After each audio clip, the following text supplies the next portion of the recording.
Hello, fiber artists, and welcome. This is Cherie with Rehash Fiber. This is my 200th episode. When I have big milestones that come along, I like to do things that are really fun and different. So here's what I've got in store for you today. I got with my brother Bart. He has two popular podcasts. One is called Scotch Dummies, where he tests whiskey and talks about it. And the other is Bonding with Board Games, where he runs people through how to play board games and the nuances of all of that. He's got that going on. Also, he is a full-time police sergeant who loves his job. So he's a busy man. But before all of that, he was a comedian. He's got a natural way of just saying things funny, and all of that plays through all his life. And it makes every interaction with him more interesting and oftentimes funny. So I welcome you to join us as we visit about both of our shows, taste a little scotch, talk about the Nalbinding failure, and just have a whole lot of fun. Why don't you pour yourself up a beverage, sit back and relax, and have fun with my brother and me. All right, everybody, welcome. This is Cherie with Rehash Fiber, and it's my 200th show, and I have my brother Bart joining me. He's the podcast host for Scotch Test Dummies and Bonding with Board Games. Yes. And he also has a full-time job. Welcome, Bart. Hey, good to be on your show for your 200th. And I'm wearing the hat that you knitted for me. I know. Thank you so much. That tam looks so great on you. It does. I like how I can style it, and I can never quite get it to do the same thing, but I like the little divots that I got in it this time. So I can play around with it. Same thing I do with my whiskey. I play with the whiskey and I play with the hat. And your viewers may see me play with this new stash that I'm working on. I like your mustache. That's cool. And I like your shirt. Yes. Yeah. Yes. Reservoir Dogs mixed with Sesame Street is what that is. Oh, that's so funny because I don't know what Reservoir Dogs are, but I know Sesame Street because that was the only show for kids when we were little. Right. Well, Reservoir Dogs is Quentin Tarantino's first big hit. Oh. So the guys were all taken off I don't know, they were doing some bank robbery, and one was Mr. Pink, and he was like, why am I Mr. Pink? One's Mr. Blue. So they've kind of tied in with the colors and then did the shirts. At least that's my belief. This is a Reservoir Dogs. It is. That's what it is. So all right. Sounds cool. It's kind of their poster deal. But yeah, I always loved Ernie. I thought Bert was a little bit too much of a stiff shirt. But I loved Ernie as a kid. Now it's Cookie. Me too. Ernie was my favorite. Bert kind of annoyed me because I was like, he's crazy. All right. So your specialty. Well, first I've got to tell everybody what the deal is, because what I really wanted is for this show to be bringing to you, because you're the hat guy, the ancient craft of Nalbinding, which is Viking. And actually it goes even past that to ancient Israel days. But the Vikings are what I understood as we look at it now. So I started my first Nalbinding cap, and it came out looking like a cap, but I wanted to do one a little bit bigger for you. Okay. It didn't come out like a cap. and these stitches with these lovely wooden needles, there, if you can see it against the shirt there, I'm doing something wrong. And I realize now most crafts I can figure out, learn from somebody on YouTube or friends. This I need a Nalbinding specialist in person to figure this out. I will do it someday, and you will have a lovely Viking cap. Cool. So it's a very difficult stitch is the thing? It is for me. I think once you get rolling, it's good, but I could not make the stitch. I mean, it's supposed to be, it's very basic. And I guess if you're a Viking and you have your wooden needle and your thumb and your yarn, your spun wool, you are making now your clothes, your hats, your gloves. But I'm missing something, obviously. That's Rocky's tail, my co-host. So one day you'll have a Nalbinding cap. Got it. Well, this one's awesome. I love this. Very good. You remind me of the guys in Scotland, and you know I love Scotland. And that brings us to your specialty and... Yes, a little Highland Park. What we love. So I've got two here now. I don't have the 12 year. I actually finished that off. But I've Okay. got their Cash Strength, Highland Park, and their Volkna. And they've gone with a whole Viking theme. They redid a bottle setup and they met somewhere in, where was it? Netherlands, I think. I can't remember. Sweden. And they've got a big tie to the Viking influence on northern Scotland. So that's why this is a perfect dram to have with this show. All right. So- Yes, because we're going to pretend we're using the Viking glass. That's good. A Viking whiskey. Now I've got a fancy snancy glass just because it'll help a little bit Yeah. with the nose, but are you getting a decent nose off of that? Oh, yes. Okay. Well, you know what you're doing. That's a regular rocks glass. You taught And me well. so with the two shows I have Scotch Test Dummies, which is by far the more popular show. And that's all the whiskey you see around here. And our heyday was we actually got flown out to Ireland to the Waterford Distillery, beautiful distillery. And we were there for a week and filmed, and then went to Scotland and did a fan meetup in Glasgow. But I also have a board game show, which is where I actually started on YouTube. So it's bonding with board games. And now it's also and RPGs. I've been doing role-playing games with Bo, my son, and some other stuff. So that name keeps growing. And that's by far the nerdiest, non-popular show probably out there. So very few people go watch that. So, but I'm okay because I'm just doing it. The same reason I don't mind wearing the hat with the shirt. There you go. Yeah, I'm a little bit of the wild one on the Scotch Test Dummy show too. Yeah, you're also the funny one. Oh, you're very entertaining. I love it. And maybe I'm partial because you're my brother, but you are funny. That's And it. I like to laugh. So That is it.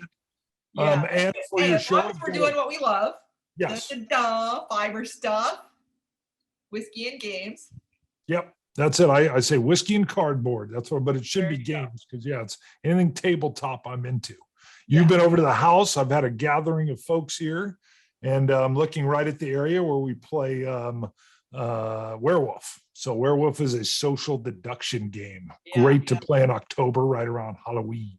Yeah, I actually did not like you when we played Werewolf. Really? Well, you were so good and a little bit harsh. I don't know what to say, but you were like, the line was so strong. I don't know, but I was like, oh, you got me. You were tough. You were good. Well, you were here. I think you were here when we had my one buddy who I work with and from church who cannot lie at all. You can't lie. Yeah. I saw him. He was so funny. He was so cute. Yeah, he was the werewolf. So if you're asked if you're the werewolf, the only one that knows is you and the other werewolves, and you have to say, no, I'm a villager. I'm just trying to protect us. And one of my other buddies who's retired says he snuck up on him. He was like, so are you a werewolf? And he was like, no, yes. And he just couldn't lie. I'm like, dude. Like, yeah, he's a cop. You gotta lie. You gotta be like, deep like Bart. Yeah, I'm like, dude, you'll never be able to go undercover. So I was undercover for a year. You got to be able to like say some stuff that isn't true, like I'm not a werewolf. I know, right? Gotta lie. That's how you learned how to do that so good. Yeah. So has he gone undercover yet? He's brand new. Well, he's not brand new. Now 2 years into it. Probably 3 years in now. Okay. So, but he is a funny kid because when he was brand new, he was in training, and the other sergeant I was working with heard that he tried his best not to curse, and he says when in squad, so the typical squad where you got all the cops there, he's like, hey, so and so, when's the last time you cursed? And he said, 5 months ago I used the S word. And the place erupted because he can't use the caca word. He has to say S word, which is very good, but not typical. And then he works on a rough city downtown street where it's always like homeless and street level kind of narcotics and gangs and prostitution. And I'm like, wow. I told him, well, you're going to hear the S word a lot where you're going. So yeah, he was great fun. So we always have a good time. yes, that game does encourage lying. I always tell people, if you play with your family, you've got to make sure the kids know we only lie in this game. Yeah, right. Not in real life. This is just a game about werewolves and villagers in the middle this 15th century or whatever. So, and you took it to the next level lying. You just did. Right. There was something you did. It was quite tough. It's part of your toughness. You have a tough and a stubbornness.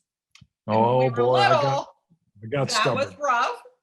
I know you still have it, and you brought it to the game, but that's game playing. Yes. Serious. Yes. Well, it's rumored that Werewolf started as a Russian psychologist social deduction game that was used to like teach students or something to work around on different, I don't know. That could all be just part of the lore. But good.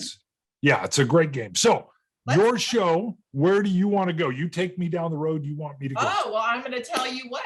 Thank you. What? This show is happening because of you. What happened is we spent time together and I learned more about your show. And I'm from old school. You're old school too. We didn't grow up with social media. So as I grew older, I thought it was a young person, a kid thing, ooh la la, I have a podcast. Well, now, I realized you did it. You're having fun. You're successful. And my kids went off to college. And I was actually sitting in the Wichita airport because I was there so early. And I started to brainstorm, what would I like to do? And what started to come to me is, why don't I share this craft that I know and have fun with it? Because now I have this extra time with kids gone. And off we go.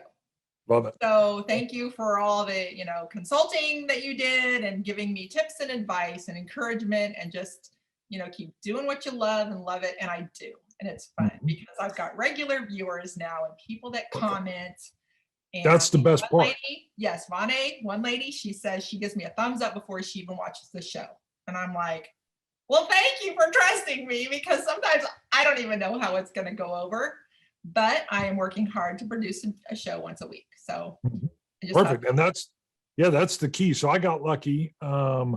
The Dice Tower, which is the biggest board game coverage show, they were just a podcast. And, I'm very familiar with, talk radio and everything. So I would listen to this board game podcast, very much just like talk radio. And he was a missionary that was in South Korea.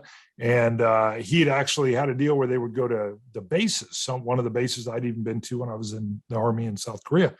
And they were kind of like bringing games to these soldiers. And being a sergeant on the street, I thought, it's real hard to interact with high school kids.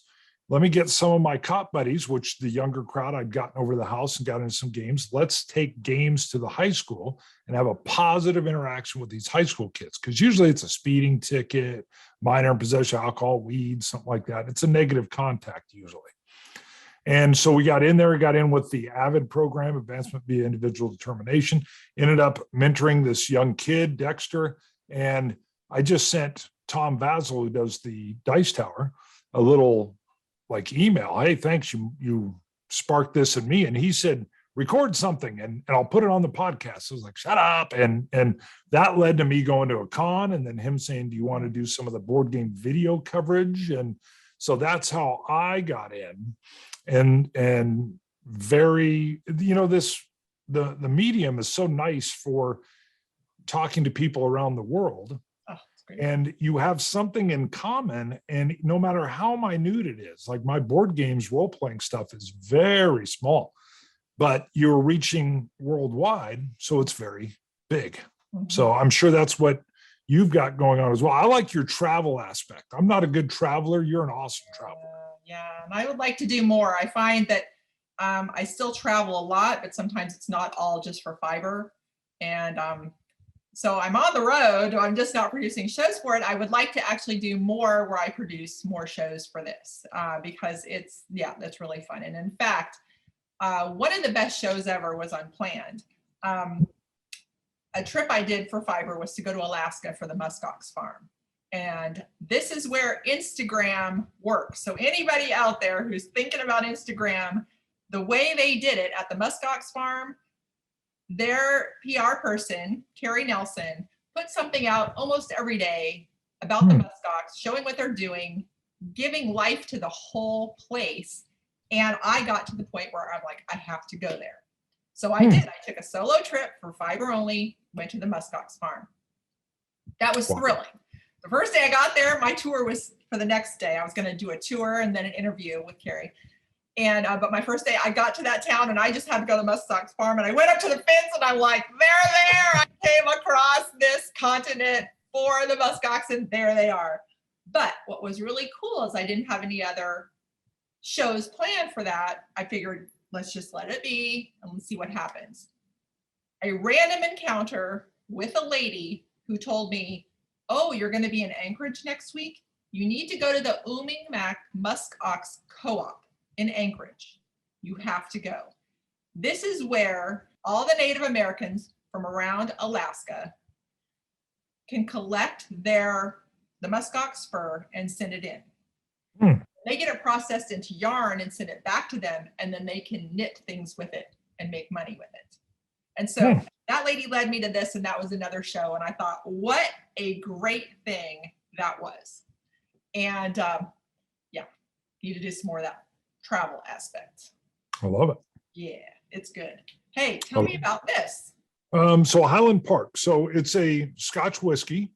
So malted barley is all this is, distilled and then aged in usually, although sometimes it can vary, used bourbon barrels. So bourbon is made in a virgin oak. Nothing else has ever been in it. It gives bourbon a very unique and strong and sweet flavor. Scotch, they can use virgin barrels sometimes, but they're usually using prior bourbon barrels. And Highland Park is in the Scottish Highlands. So it's got a slight, they've got a heather peat. So the peat moss that they will, in ancient times, you would use it to heat the home with, but you would also dry out your barley with it. Well, it imparts a flavor to the grain that is carried through the distillation and gives you these smoky flavors. Now, the Highland Park heather peat is a little lighter, a little more floral. If you ever go to Isla, which is an island, it is a peat like tobacco or iodine or dirt, or some people say Band-Aids, which doesn't sound like anything you want to eat or drink. But I love peat so much. I love the heavy peated stuff. If you see the Ardbeg sign there behind me, that's a bottle of Ardbeg. That's heavily peated. This is more softly peated. Occasionally, it's still too strong for bourbon drinkers because they're not used to some of those smokes. But it's just a kiss of smoke is what I say, a little bit of a kiss of smoke.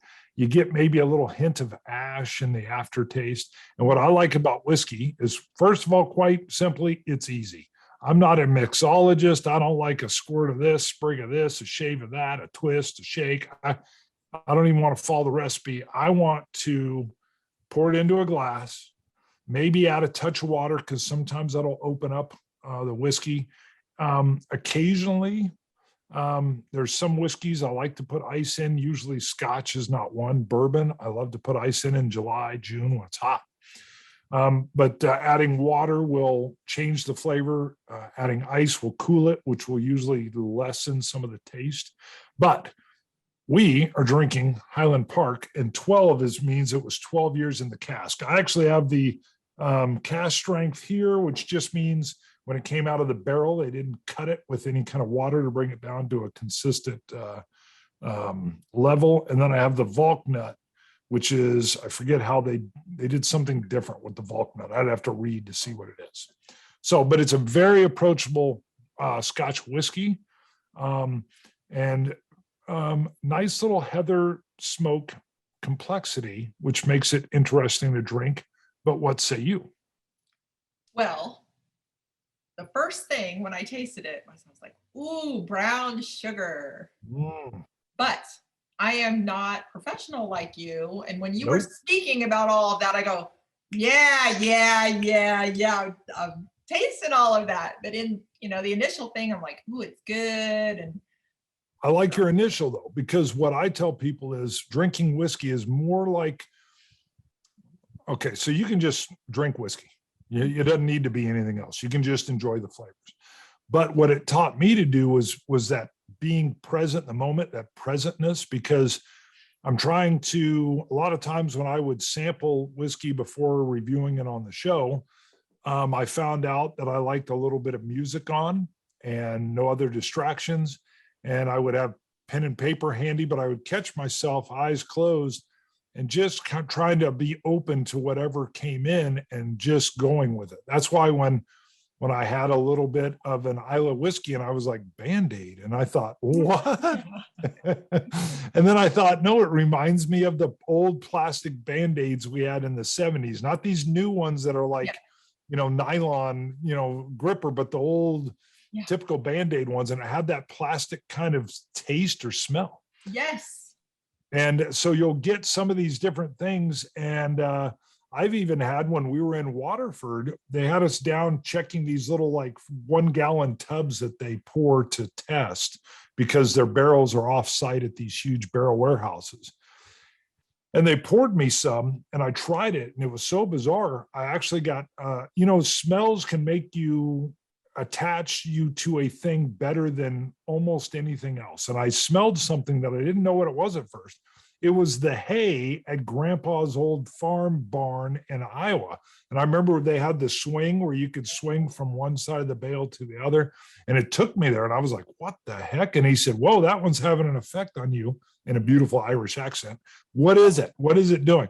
I said, man, I'm getting all these haze, these sweet, musky haze and a little bit of honey, but it took me back to this barn when I was like 7. And he was like, that's what I love about whiskey. Yeah. So the nose and the taste of it took me somewhere that I did not particularly remember that memory. And that's what kicked it in. So it's really a cool moment. And if you're present with your whiskey, it can give you little experiences like that.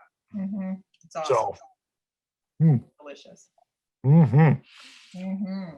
Now you asked me, and I don't know if you're ready yet. You wanted me to list worst show I've ever had. Yeah. Right? Why don't we do both? Like, why don't we do your best, my best, your worst, my worst? I don't know about best. Well, yeah, I do know best actually. I know best and I know funniest too. So what do you want first? Best, funniest, or worst? Hold on, I have a situation here. This meeting is running out of time. This is gonna have sometimes you can only do 40 or 40-minute meetings, I think. Upgrade 9 30-minute time limit. I don't want to upgrade. So what do we do? Well, we got 9 minutes. We can go through and be done. Okay. And we'll just play we'll just play it out. Or we start again and I can clip it. Sure, you can clip whatever you want. So we'll just do another one. Okay, let's just do what we want to do and then we'll see. Okay. All right. We won't rush because you're going to edit it anyway. All right. So what do you want first? Give me your best. Or do you want to go with your story first? All right. Surprisingly, my best show ever. Well, as I was going along, I just want to teach people what I know. And I thought, I am going to do something on the rigid huddle loom. Let's just teach everybody every step along the way. Who knew that so many people would watch it, that it's well into over 100,000 and more right now. And people are very happy that I taught it. And I am happy too that I did. And it was just taking them through every single step and explaining it. So that was just like a blessing that happened. And then I'll just go right into my worst. I mean, there's some that have low number counts, and that's just because I taught a particular stitch that probably 100 people have already taught, and no one's looking at me teaching that stitch. Sure. But the one that's notoriously bad that probably other people haven't done is pet costumes. I don't even know how I came up with pet costumes. I know I was talking to Valencia, my daughter who's in vet school. I don't know, maybe she can remind me how we came up with it. But I made a costume for a turtle and a little bonnet for a kitty cat. The cat hated it. She wore it once, took a picture. The turtle, we got a couple ha-has. People didn't like watching it. No big deal. One lady commented on Instagram, "That's just wrong." And I'm like, oh, they probably wore it once. Took a picture. We're done. I mean, hey, I am working hard to come up with content every week. Sometimes you get a loser. So how about you? What's your best? All right. Best show. So when we went to Waterford, as we were getting ready, they said, well, here's what we're going to have for you. Anything you want to do. And they're real big into, they separate the barley based on the farm and sometimes even by a section of a particular farm. And they can ID it all the way back. That's not how barley is usually done. A company will usually buy 8 tons of barley. They don't care where it comes from. It could be Russian barley. It could be whatever the cheapest barley is. They'll get it. Well, this is not what Waterford was doing. So I said, you have 40 farmers. I'd like to go interview one of these farmers. Let's go see the farm where the grain actually comes from. Well, we go out. We drive like 2 hours through Irish farmland country, and we meet with this farmer. And Seamus McDuggan, I think is what it is. Seamus. I think it is Seamus. I think it's McDuggan or Dugan. It might just be Duggan. Seamus Duggan. I might have added the McDuggan, but it is Seamus. Seamus is awesome. Just firing back and forth and talking about the grain. And so we're out in the field and we do a little interview. And then Ned, their head distiller, says, well, we're all about blending these different grains and distilled grains together. So we're going to go in the house. Well, we go into Seamus's farmhouse, actually very modern, very nice. And Ned has 4 different years or 4 different batches of Seamus's whiskey and in 4 or 5 different barrels. They use multiple different barrels, which I won't go into, because what you then have is 20 different types of whiskey that you then blend together in different percentages to make a very unique whiskey that's all your own. So we blended our own and kind of tasted, and then we did a blind challenge on whose was the best. But it was so neat. With Seamus even mentioned that he'd been a farmer for years and years and years, but he never knew where his grain was going. And when they started to distill his grain, it's not all the grain that he makes, but when they gave him a bottle of his own whiskey and said, this is from your land, he actually pulled that out. It was unaged. They just gave him like a white lightning sample and said, this is from your farm. And you could just see the pride in there that he was able to taste his own whiskey. So that was very neat, very experiential. And I realized if I flew to Ireland and I had lots of money even, I wouldn't have been invited on Seamus's farm to walk around and then go into his house and then do this mixed thing that had to do with Waterford. I mean, it just wouldn't have been, and it wasn't even a figment of my imagination when we started the show. And all of a sudden, fast forward in time, I'm in Ireland on Seamus Duggan's farm, sampling whiskey from his grain. And I was like, this is unbelievable. So that by far was the best moment. I mean, I knew when we were doing it, I'm like, geez, this is awesome. Uh-huh. I'll give you my funniest. So okay, on our show, good. all right, on our show, we would film multiple shows, and if we had enough of a cushion, we would play with ideas. So I had an idea that Scott, my co-host, would do yoga on occasion. I did not. And I thought, let's do some yoga poses and then taste whiskey. Well, I went for the humor right off the bat. So I went and got an old Under Armour t-shirt that I used to have when I was way more fit, and I put it on, and it was one of those body hugging ones. This body doesn't need to be hugged currently, but it was visual whimsy. I can't. And then I put on some 1987 basketball shorts. Yeah, that's right. Short. And then some high socks. And then we're filming, and I come walking out in that deal saying, I'm ready for yoga. And Scott couldn't even, we had to put it on a tripod so he wasn't touching it because he was laughing. But then the funny part was, I'm dressed like a clown, let's be honest. And then he wants to do serious yoga because someone might challenge him if we don't do the right namaste. And I'm like, come on, man, look at me. Look at me. You're worried about how you're going to look? Shut up. And because he got really mad at me. I'm like, come on, dude, let's move. He goes, you're not doing that pose right. I'm like, look at me. I look like an idiot. Tell me you don't want to teach me yoga wrong because someone will call you out on it. Look what I'm wearing. So that was the funniest because we had like a little mini spat because I could tell he was like, no, I really want to get this right. I'm like, do you see the clothing I'm wearing? Yeah. You know what? I watched that episode and it cracked me up. And when I take yoga now, I still think about that episode. But you know what I think about is our genetics. We are so not limber. Oh my And I God. am the most unlimber person in that yoga class. And I'm thinking, but it's okay. It's just how we're made. That's right. Oh yeah. They'll be like, hey, are you stretching? Mhm. Touch the ground? Yeah. Why don't you No. touch this hammy right here. It's like a cord. Hello. Like a tree trunk that won't move.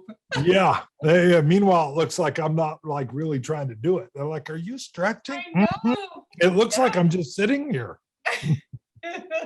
I can't even sit up straight and put my legs in front of me because I'm that tight. That's right. Be like, ooh, the burn. No, yeah, that's crazy. That's funny. So, do you have a worst show?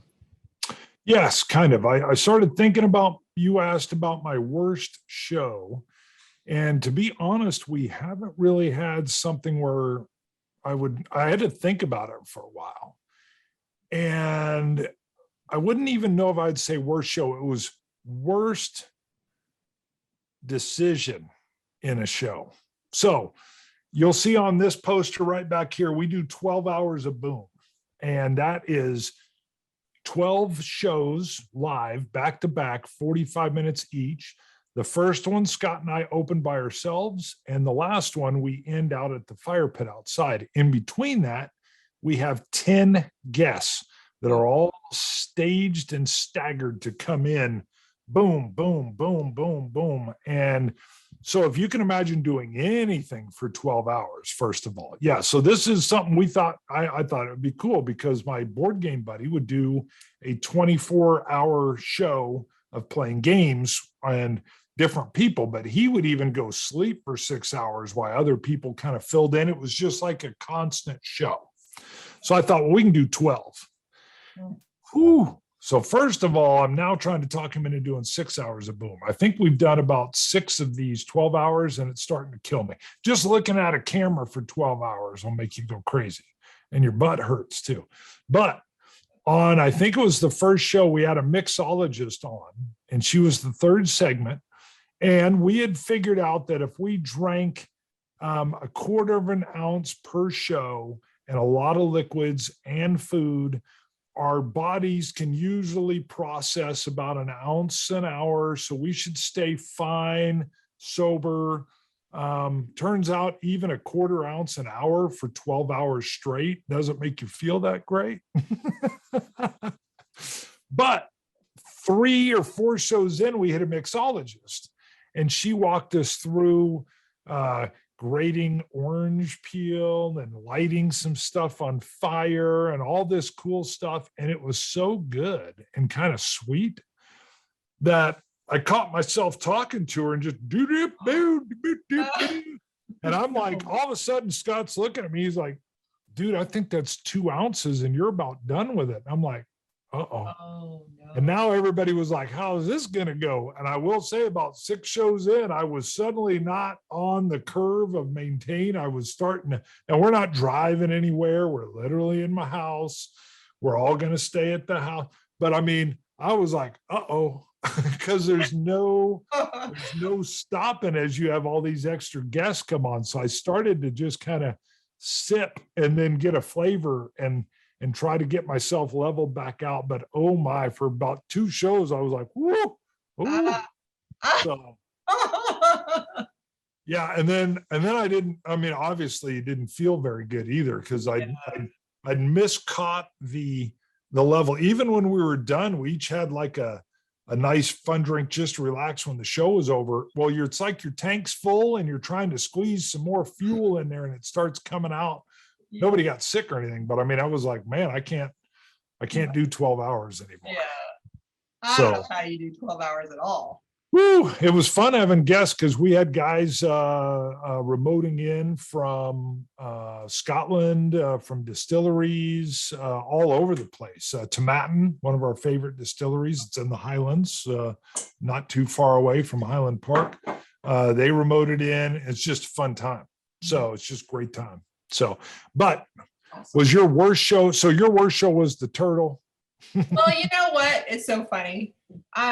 Yeah, I mean, I haven't had bad shows where like I've had a bad experience. It's more like just people not watching or content not so good. And yeah, I mean, I've had less viewers, but that's because of teaching something probably a bunch of other people taught, a simple stitch. But no, the pet costumes. And you know what was kind of sad but funny is that when the bonnet went on Valencia's cat, the cat was utterly miserable. And she took a picture of it, and I had to show the viewers the hat of a miserable cat. No more of that. That's right. That's right. All good. Okay, it's all right. All good. Crazy Yeah, times. and then I was thinking about board game and role playing stuff too. I can't even think of a bad game show or experience there. Those I do by myself or occasionally with guests, or live interviews. My hobby is definitely, I've been into board games since since you used to teach me my first board games when we were kids. And our family would play Sorry and Pounce, Multiple Solitaire, and all kinds of games our family played. So growing up doing that and then getting into it more seriously. And then now with all the games I have, gaming is probably more my passion. Whiskey I was enjoying a little bit, but the whole fun thing of our show was Scott and I were not experts, hence Scotch Test Dummies. And it was about more of our exploration as we started out. And it was like, yeah, we're going to say things the wrong way or not know the name of the distillery because it's in Scottish and I don't understand how to pronounce that or something. So, but that was the fun of it, was to hang out with your buddy and learn about and drink Scotch. So, or whiskey in general. And that's interesting because I don't ever say I'm professional because I'm not. I'm a novice who explores a lot of things. And I find the craft that I do so much fun that everything I learn and explore, I share with somebody else. And I get it wrong. And I don't ever say that I'm perfect or right. But how I learned was sitting around with people teaching me. And I didn't ask them, are you right? Are you perfect? I'm like, oh, you're getting that done. You're knowing how to do that. And then when I realized there's this platform in the world that we can have fun together, just sharing it with everybody else. Some people, and that's the key. And I'm like, great. It's, there's been maybe a couple of comments that are negative. It's not even, I mean, what a delightful world actually the fiber world is. Everybody's so kind and nice. And the couple people that have corrected me, and I say, yep, okay, there's another way to do it. Well, see, that's the secret. The whole world is actually more like that. Yeah. And that's the cool thing, is because when I'm doing my board game stuff, most people are just like, wow, that looks fun, or wow, I like your enthusiasm on that, or oh, that was neat, thanks for showing that. Every once in a while I'll get somebody, which is fine, saying you got a rule wrong. I'm like, yep, I guarantee I will get a rule wrong on something. I don't take that personal. That's fine, because if they're going there to learn, I'll even tell people, this isn't really a teaching video, probably. It's more like, here's what it is. Or if we mess up something on this, or someone will say, oh, you're supposed to open it and let it breathe for 45 minutes before you try it. Blah, we go poppycock. We're not doing that. Yes. Balderdash. We just use like old timey words for because the fun is in just what we're doing, and we are not holding ourselves up as experts. So it's more like, hey, join in with us. We're having fun. And that's what you're doing. Exactly. And your travel aspect is what is so neat. I think that's so cool. And that's actually, when we landed in Ireland and stuff, I was like, wow, I never knew this was going to happen. It's like it's like a real life role-playing adventure. Yeah. Who are we going to meet? And what's amazing to me, and that's why I wear this shirt, it's the yarn, it's the globe of yarn. And because I've learned throughout my life that fiber world is global and it transcends time. Everybody is touching fiber and yarn. And I've been in the mountains in the Andes of Peru, and they're knitting and spinning. I've been, to India. I've been Guatemala, and everybody's doing it. It's not just for older women. Where like in the United States, a lot of pictures and things you see, because I'm on Instagram, are a group of older women, which is great because we're happy. But the rest of the world's just doing it. It's kids, it's men, it's families. And, I don't know, it's just a really neat thing. And there's a lot to touching fiber and transforming something that comes from the earth, whether it's the sheep or the cotton, all the way into a garment. It's extremely fun. And that's why I do it. And that's why, there you go. That's wool. I know. Pure wool from a sheep felted into a cap for you. Yeah. I know, that was so cool. Because this you had to put in the water because that's when it shrunk it up or something. Or that's right. Yes. I remember watching your video and you're like, yeah, I'm nervous. I know, right? Because I didn't know how it would turn out. We have hot water and soap and I'm scrubbing it and making all the stitches go away. And sure enough. And I love it. Yeah, it's so warm. I usually won't wear it in the summer on a show because I get so hot, but it actually keeps you nice and warm. I can see why they wore it.